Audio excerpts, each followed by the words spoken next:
What's up, guys? Welcome back to Sit Down with Sid. This is episode number 23. Our guest today is an author and a journalist who writes on a variety of topics related to the life sciences sector. Apart from interviewing high-profile professionals, he has written numerous exclusive print and digital articles on a variety of subjects related to science and business. He was the recipient of CyberMedia's Person of the Year Award, Specialty Media Group category for journalism, successively in 2010 and 2011. He's passionate about storytelling and keen on writing about human life and its journeys in multiple contexts. Without any further ado, all the way from New Delhi, India, let's welcome Rahul Koul. Hi, Rahul. How's it going? Thank you, Sid. Pleasure to be here today. And, for your audience, again, I repeat, my name is Rahul Koul. And as you have already introduced me, I've been a journalist for the last 15, 16 years now. And tracking, of course, not the political journalist, which is the flavor of the season. So I'm a life sciences journalist tracking this sector. And also, I'm a chief editor at BioVoice, which is a leading digital news media platform for life sciences sector again, and also a consulting editor at Indian Chemical News, which is again, a leading digital media news platform for chemicals, petrochemicals, energy, and pharma sector. And my educational qualifications are, I have a master's degree in biotechnology from University of Pune, and followed by a journalism degree also from Madurai Kamaraj University, again in India. And also a certificate in human rights from IGNOU, which is an open university. And apart from that, I also hold master's degree in business administration from Symbiosis Center for Distance Learning, Pune, which is a very reputed institute. And as you said, in my entire, journalism career, the moment of pride has been, of course, when I received this, Person of the Year award, in 2009 and 2010, successively. And it was really a great moment of pride because I was awarded by CyberMedia, which is Asia's biggest specialty media, company.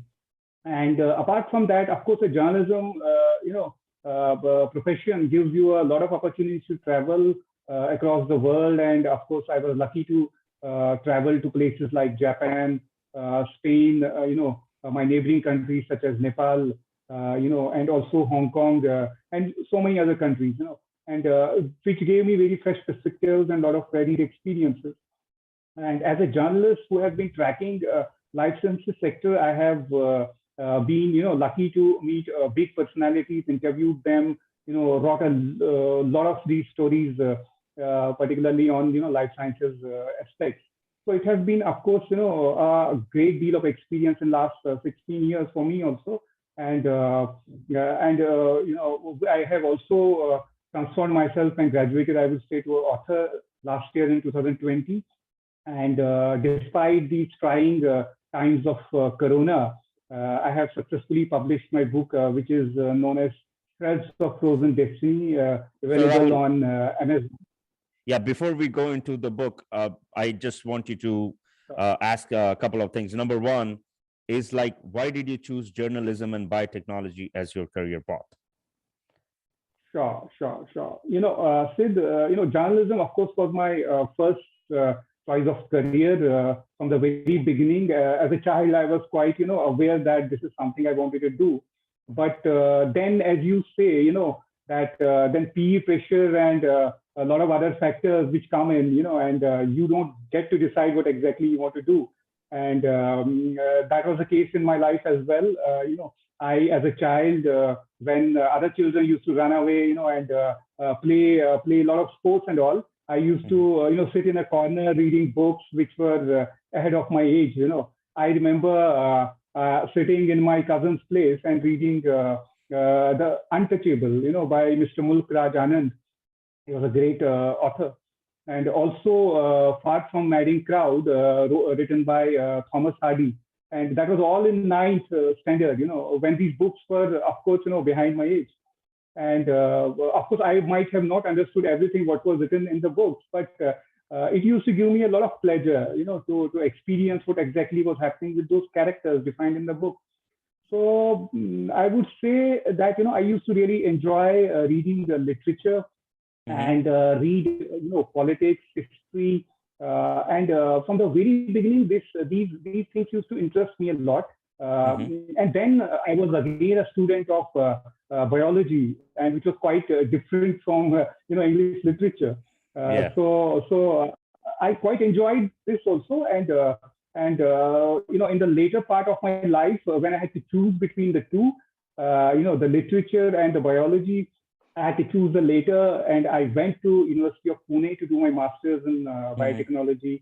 And of course, then there was another, a bit of, I was in dilemma because I had to either go for the higher research, finish my PhD, Mm-hmm. and possibly move to, some abroad country, overseas. And then I did not do that.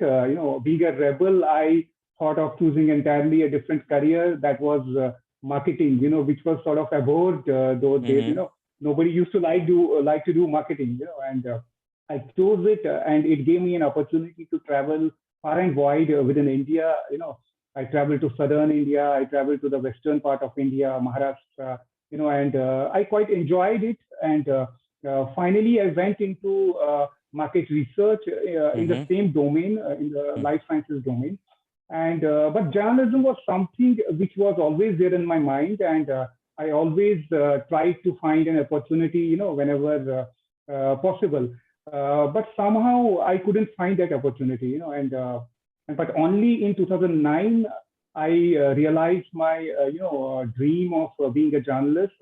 I got an opportunity in India's leading biotechnology print magazine, which is known as Biospectrum, Mm-hmm. and I shifted to New Delhi, from Pune, where I was based at that time, Okay. and I really, started living my dream, which continues to happen since last 12, 13 years now, and it's a dream which continues to happen, in my life every day, and I plan to live it as soon as I can, and till the time I don't decide that I have to move on.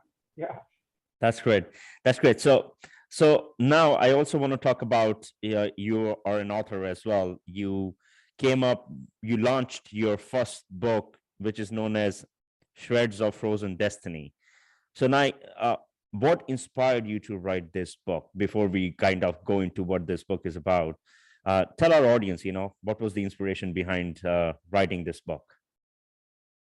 So as I said, right from childhood, I had this habit of, reading books. Right. But then I also had this habit of, scribbling down everything, my experiences, whatever I would experience at school, whatever I would experience, within the personal life. I had Mm-hmm. a small diary, where I used to scribble down these smaller, experiences and all that.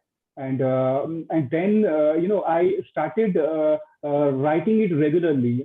I started with some small hobby, and then I started, writing it, and it continued till college and finally to university. And in the university, I realized that that I have this habit of telling these stories, and Mm-hmm. I should consider doing something Sure. as an author also. And it was in the University of Pune's boys hostel, where I wrote the first page. I would say more than 18 years back, and it was Oh, wow. something that and it was something that which did not happen. I would say instantly. It happened from the childhood, but matured till university, and but it took another 18 years to finally translate it into a book, which happened in 2020, as I said. But I would say that it got a very good response, and despite the pandemic, in happening around us, I found a lot of these, letters from the readers, and there was very good appreciation of this book.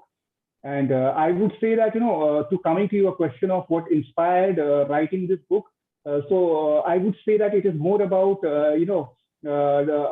my idea of translating these experiences, Mm-hmm. into a real time. It's like it was like my baby, which I developed in 18 years, not in the 9 months. So for 18 years, and once the book was published and in my hands, it was like it's like a mother holding a baby.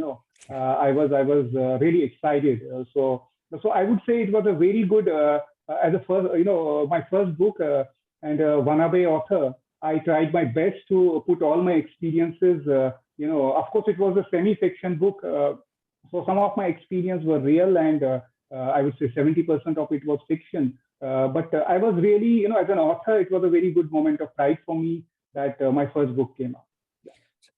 So Rahul, what is this book about, the story? I mean, you mentioned it took you 18 years. You go back to your Pune hostel when you started your first page. 70% is fiction and 30% are your experiences. So what is the theme of this book about? Like, if our audience wants to know, and before you tell us that, I want our audience to know that this book is available on Amazon India, uh, and we will actually put the link of the Amazon in the description of this video. So if people want to purchase, they can just click on that link. Uh, so back to the question now. Tell us a little bit about what this book is about. It took you 18 years, so. Exactly, but I would say, it took 18 years, but it was because of professional duties and, because of my personal, engagements, I was not able to complete the book. So the book was not deeply researched in that sense because it was more of more of a story. Coming to your question, the book is about a central character which is named Rocky, and Rocky is sort of a tormented soul, who is a misfit in the society. The person is like stuck between the ironies of life and its occasional, beauties. And I would say he has seen it all. He has these double-faced friends, and his failure to even seek or give love, and all these circumstantial things have made him a social outcast. And he loves to living on his own terms. He's seldom bothered about norms of society or its gatekeepers or his pretentious relatives. And only people who mattered in his life, other characters, Mark and Radha, who have been snatched away from him. And so from worship to sin and to innocence to crime, Rocky's path is full of roller coaster rides, and not by his choice, but by mostly due to circumstances, where he gets thrown unintentionally. And of course, having sunk himself into a deep dark pit, he somewhere in his tiny heart, he has this feeling that he can make a comeback. So it is all about, whether this central character Rocky can really make a comeback, or he will just, get withered away. So that is the question, which will be answered in the book, and for that readers will have to read the book. Oh, wow. I would love to actually get a copy of a book and read, and also give you my feedback, Thank you so much. So now you are actually working on your next book that focuses on Kashmir. Before we go into this book, you're still in the initial stages. Why did you choose Kashmir as, kind of this topic, for this book? Kashmir is something which is very close to my heart and soul, I would say, and a lot of people know Kashmir as, as heaven on earth. I would say that it is compared to Switzerland and so many other places in Europe and elsewhere. And I find a lot of people coming even from Switzerland to Kashmir. They love to come here and visit the valley. So that is one aspect of Kashmir Valley. And there's also another aspect of Kashmir Valley, which is, of course, controversial. A lot of people, whenever you talk about Kashmir, there are two things which come into your mind. If you're an outsider, you praise Kashmir for its beauty. That it's such a beautiful place. It's a heaven on earth. And then there's another aspect, which is more about controversial in nature. It's more about there's terrorism, there's violence. And lot many other aspects, the being a disputed land, between India and Pakistan. Of course, we don't, as Indians, we don't, believe that. But of course, there are a lot many other people who would like to believe that as well. So, why I want to write on Kashmir is not just about the Kashmir Valley, For me, Kashmir is not merely a piece of land. It is something. It's a place where my ancestors have lived for more than 10,000 years. We have a very very rich cultural history there. I would say we are the originals of that place. Mm-hmm. And we are called Kashmiri Pandits, and I would say around 31 years back, we had Mm-hmm. to, leave the valley and we had to migrate to Jammu. It's also again a place in Jammu Kashmir state only, which is a part of India. Mm-hmm. And why?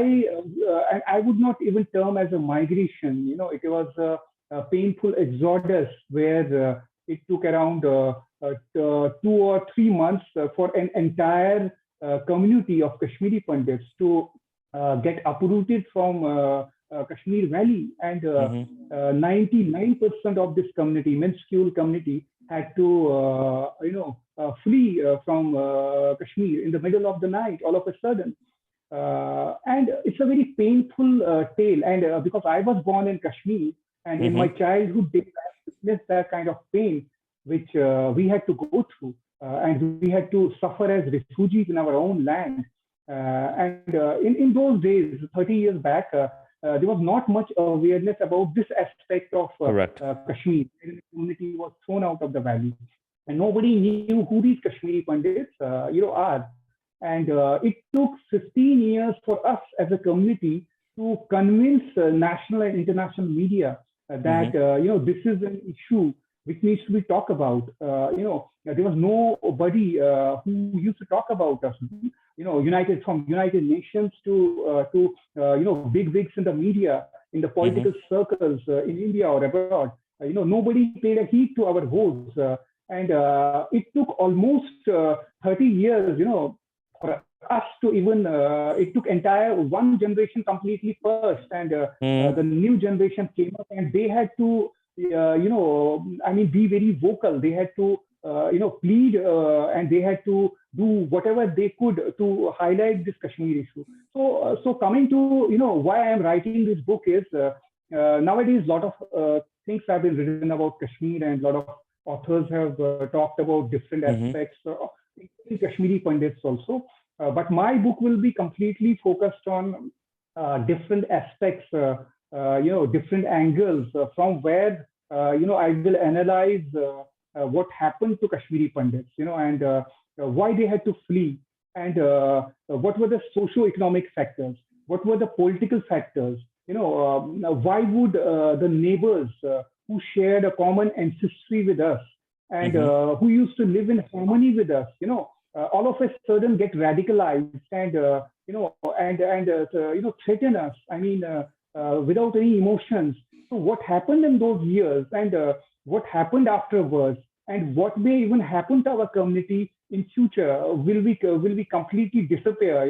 So all these different angles, but I will definitely try and bring a fresh perspective to this.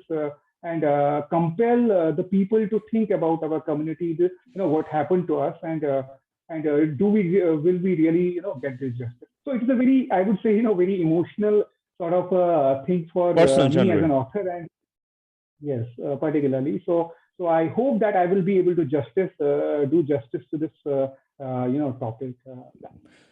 So a couple of things. So when do you?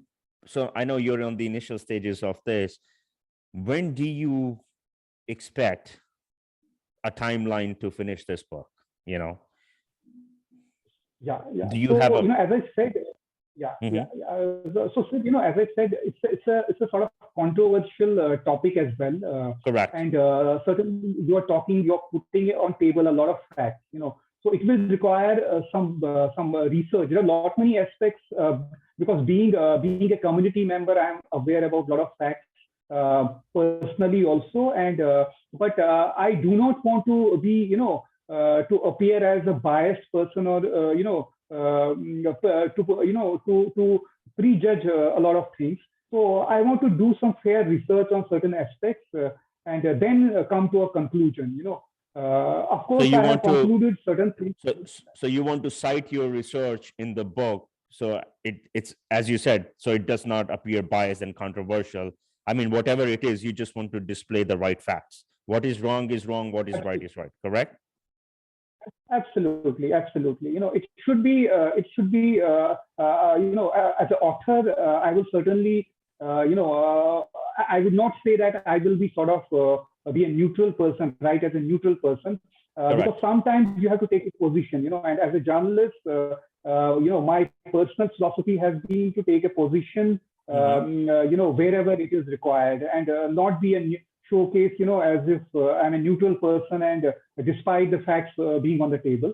So in this particular case, there are facts on my table. I know a lot of things, but there are certain aspects which are controversial in nature, and we are also accused of. India is accused of a lot of things. As a community, we are accused of a lot of things.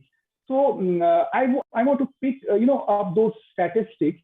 I want to pick up those facts based on that research and put forth in that book. A lot of people say that, okay, Kashmiri Pandits used to, occupy very top positions in the valley, and they used to completely get hijacked the entire government machinery, and they had done a lot of injustice. So these accusations are like, these are something which really pinches us, and despite suffering so much, we have to again suffer with such kind of accusations. So I want to come very clear on all these facts in that book. And yes, there are a lot many aspects which I cannot talk about at this stage, because it is in the initial stage. And but I will certainly love to speak to you again once this book matures and is about to get published. It will be my pleasure to be here again on that show.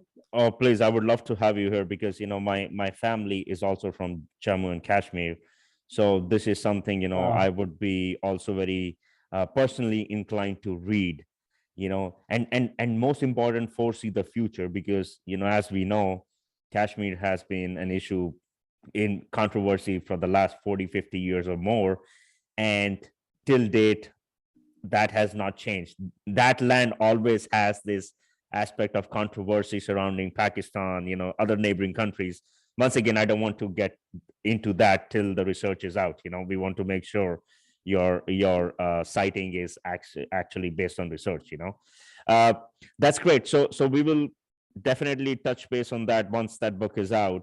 Now I want to go back to your current profession, right? So you are a consulting editor at Indian Chemical News, which is a media company with interest in online publishing and events related to the chemical and allied sectors. So what is your role? What do you oversee in your role at this company, being a consulting editor? Sure. Thanks for that.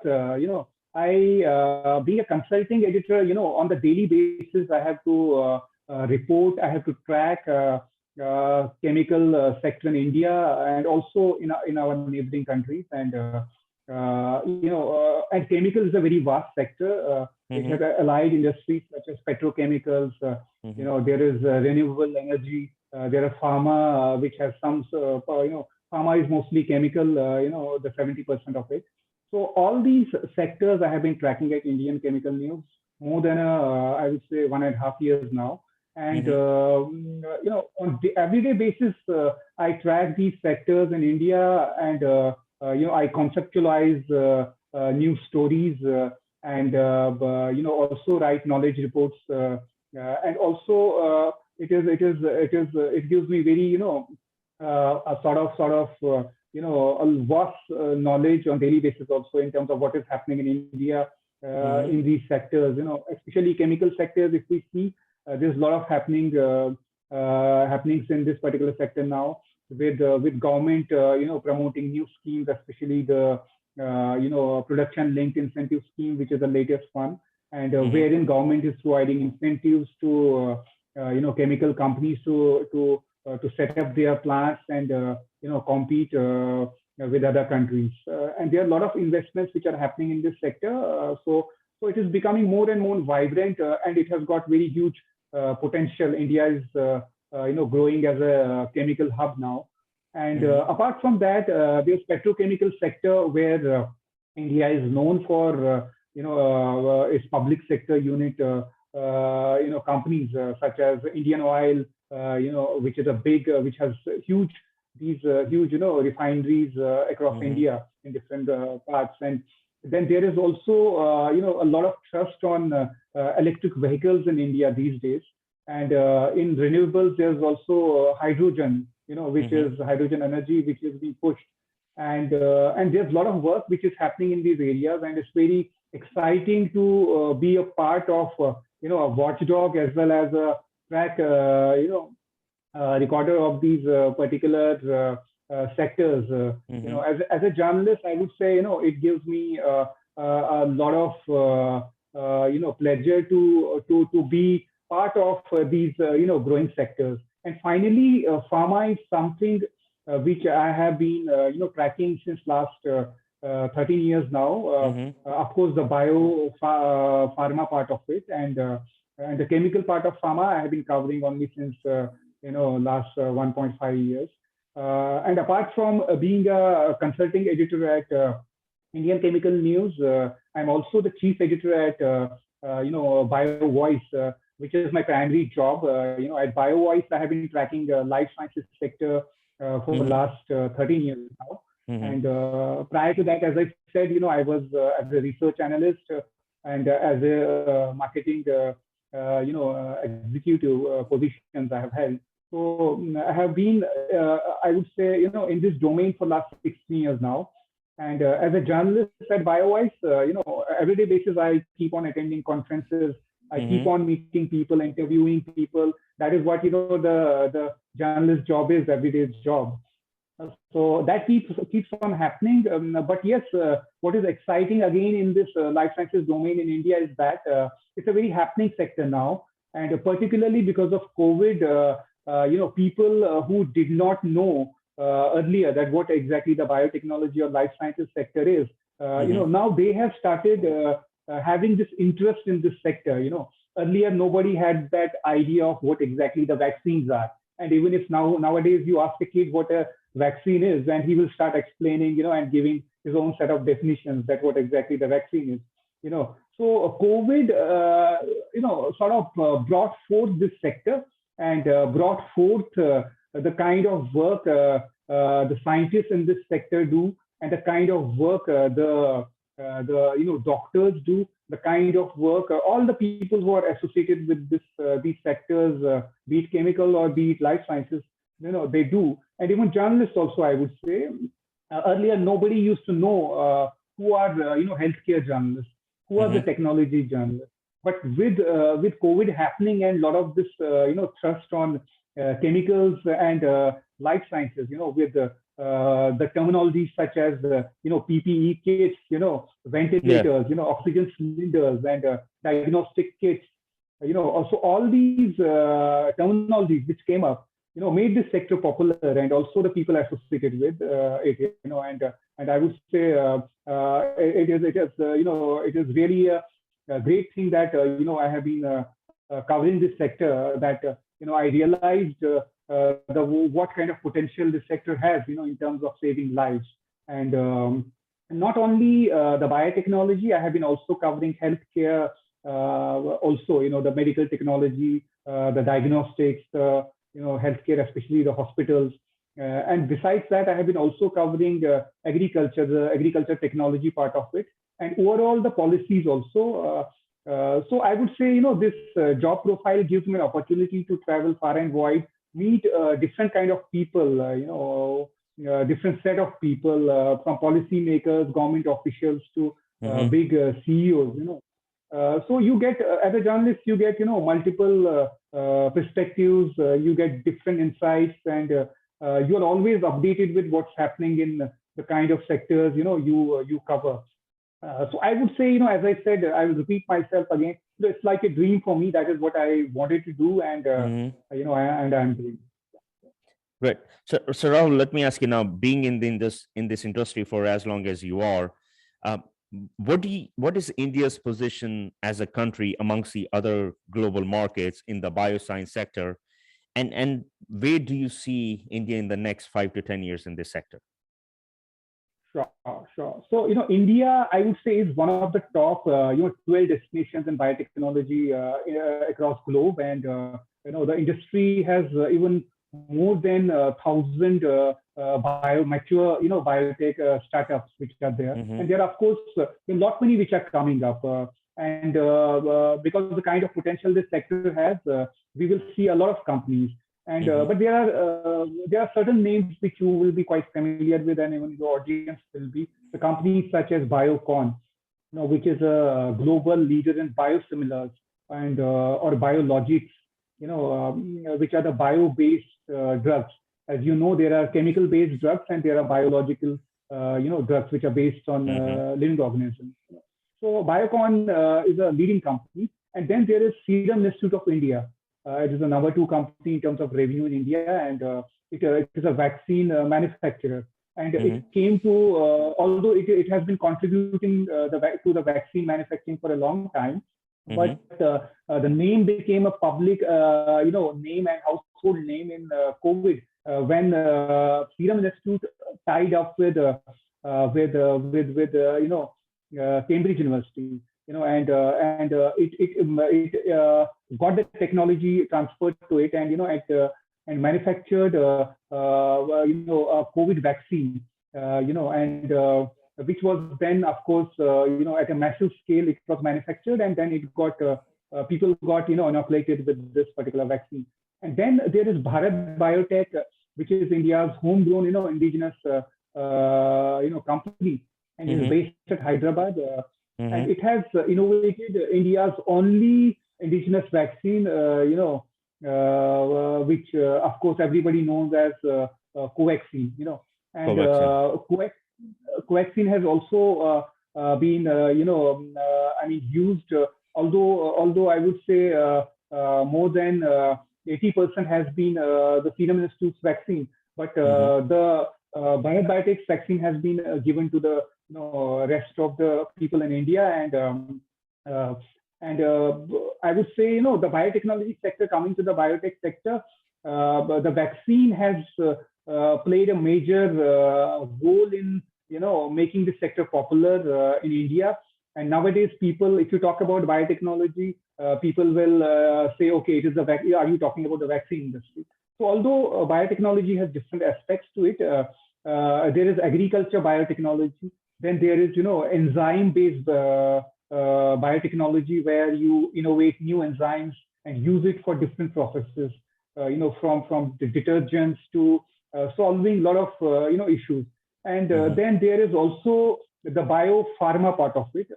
I talked about the biochemical, the chemicals part of the drugs. Now there is also the bio part of drugs, where you have these drugs which are bio-based and biologicals or biosimilars, Mm-hmm. and where also India has done a huge deal of work.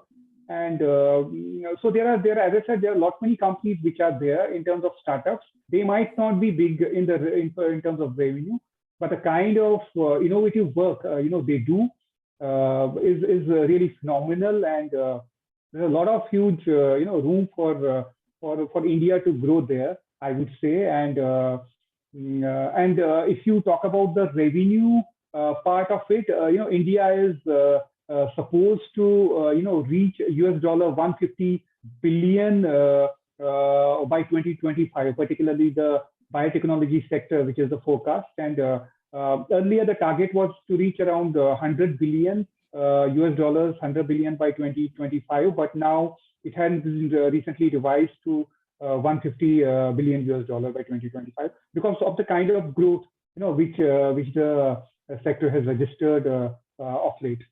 And So also, I just yeah, want to yeah. ask, so when there is so much potential of a growth of a market sector in a country, once again, based on your personal experience, what do you think about foreign countries coming into India in this sector? Have you seen that? Are you seeing that trend, or is that something you foresee as well? In terms of foreign companies coming to India in this sector, it's not a new trend at all. There are a lot of foreign companies which are already in this sector, which I would not say completely biotechnology. They also have stakes in chemical pharma also, and they also have stakes in different processes also. They have mixed set of priorities. Some are, I would say, some are completely biotech based, and but most of them are, they have the mixed sort of priorities, including biotechnology. So there are quite in the enzyme sector. There are companies like Novozymes, which is a very global, reputed company. And in biotechnology, there are lots of global names, which come to our mind. Novo Nordisk is there in India, and there is Pfizer, which already is a very global name because of the kind of vaccine they have recently developed. They're already in India for so long. And of course, there are so many names. There are all the global major pharma companies and biotech companies. They have an office in India. They might not have an R&D setup in India. Some of them have. But given the kind of potential India has, I'm very sure they are contemplating, setting up their full-fledged R&D, centers in India. But now Indian companies, they are all set, and the kind of boost, they are receiving from the government, they are ready to compete with the multinationals. And it's always good to have this kind of healthy competition, between the MNCs and the homegrown companies. And there should be always a fair play. Competitive landscape will always help to produce innovative products, and which will be better for the consumers and for the general good of the public. Great. So I just have a couple of more questions before we wrap this up. So with this explosive growth in this sector within India, do you think India faces a lot of internal or external challenges in the next coming years? I mean, of course, when there is so much growth, so much potential, there has to be some challenges. So once again, based on your experience being in this industry for so long, do you think India might face an internal challenges, a mix of internal and external factors? What's your take on that? Particularly, if we talk about biotechnology sector, or even this sector is also similar to what medical technology sector is, not in terms of technologies, but yes, in terms of, I would say, the regulatory policies and the startup kind of environment which both of these sectors have. So I would say that based on my experience, there is a need of enacting regulatory changes, streamlining these regulations, having a single window operations for clearing files quickly, and also boosting startup environment. Of course, government has been doing a lot, particularly for the biotechnology sector. There is something called as Biotechnology Industry Research Assistance Council, which is known as BIRAC, which was formed a couple of years back, but has done remarkable, job, and has been funding entrepreneurs and startups in this sector. And a lot of these companies have benefited, and the number of startups which I mentioned earlier, I would say around 50% of them have grown because of the BIRAC, and which is good. But now the issue is that BIRAC does the hand holding and they give the seed fund, but at a later stage, these companies, they need venture capitalists and investors to pitch in and support them, because biotechnology is a sector which does not produce it's not an IT sector which can produce products immediately. It's a sector which needs a lot of incubation time. It takes I would say 5 to 7 years to come up with a good product, or and that too also in a selected categories. In a category like vaccines or biologicals, it would even take 15 years for a drug to happen. And so it's not that easy thing. So I would say the challenges part. Of course, there's a need to come up with a concrete action plan wherein all the stakeholders, be it government, be entrepreneurs, be investors, be I would say even the local authorities also in different states, there has to be a coordination between the states and the central government also, because there are a lot of issues which come up. If a company has to set up a plant in or a R&D center in a particular state, they have their own regulations. They have their own set of complicated policies. So for this kind of a sector to evolve and grow, there has to be coordination between different stakeholders, I would say, and also in terms of infrastructure and the sort of incentives, spatial incentives, which this sector requires, has to be huge. And also the medical technology sector, which I talked about earlier, has similar sort of issues there. Regulatory issues are at the topmost position. So these particular issues need to be addressed by the government, and of course, if these are taken care of, I'm sure these sectors will do proud, for India as the vaccines have globally, and there's a huge potential indeed. That's amazing. Well, Rahul, this has been absolutely a blast, having you on the podcast, and your vast knowledge about this sector, is very impressive. Just the closing question, if you were to give a message to our audience watching this podcast, what would that be?